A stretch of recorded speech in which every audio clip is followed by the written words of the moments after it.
right, Kristen, relationship OCD is a real thing. It is a real thing, and you don't have to be in a relationship to experience it. Singles can experience it as well.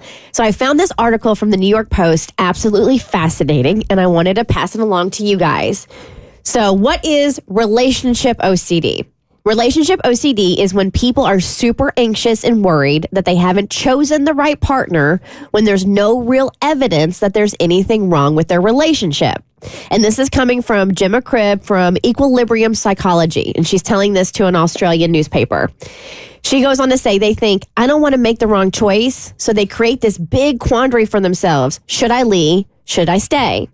They obsess about it, picking at their partner like, oh, he's slightly balding, or I don't really get along with his mom that well. So now, while relationship OCD isn't an official diagnosis, it does describe a particular way that a diagnosis of OCD can manifest, and experts are taking it seriously. By making mountains out of molehills, Gemma says, people can traumatize themselves and their partners in the process while trying to work out whether their thoughts are indicative of a real problem or if it's just anxiety. So here are some signs. Okay. If you're fixated on infidelity, they say relationship OCD can also present itself as doubting the partner's infidelity. Even though there's no evidence that the partner is cheating on them, people may display all these sorts of checking behaviors and reassurance thinking behaviors, like checking their phone, asking them, where were you? What did you do? Did you talk to your ex? When there's no real evidence for infidelity. That really seems to be on the rise, they said. And like I said before, Abby, singles aren't exempt from relationship OCD. Oh, I know. I'm single and I'm mentally ill. This is not news. So Gemma goes on to say relationship OCD doesn't even need to involve the talking stage, let alone an actual full-blown relationship. It can be experienced by singles looking for love. She goes on to say, on the dating apps, you got all the data available to you that if you had to date in real life, you wouldn't have. So you choose with your head to start with rather than your heart. It's a long way from the old days. So what leads to relationship OCD? For many people who experience relationship OCD, there's usually some kind of pre-existing anxiety in the background, or it can come from the situationship they're in. Sometimes it stems from the dynamics of the relationship. Maybe their partner is not making them feel secure in the way they need to be feeling.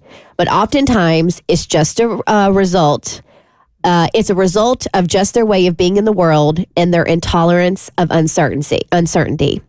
So your symptoms fall into two categories: obsessions and compulsions. That is what OCD is.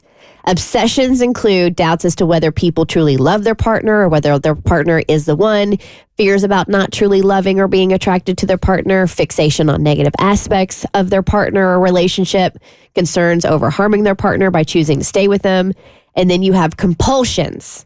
This includes someone being intimate with their partner to check for arousal or emotional connection, repeatedly confessing concerns over the relationship or attraction to their partner to other people, frequently breaking up with their partner or researching relationship issues online, avoiding intimacy, avoiding others out of fear of being attracted to them.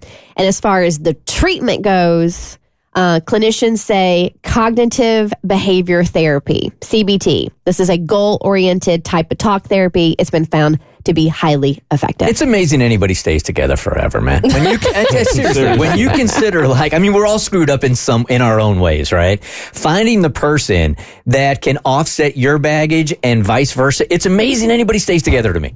I feel like this is something that I may have struggled with because I'm such an overthinker, but I think every time I was questioning my partner, there was evidence. I was like, I don't know. It sounds like there's some legitimacy here to whatever they're feeling. I might have been running from it, but the evidence was there. The Bert Show.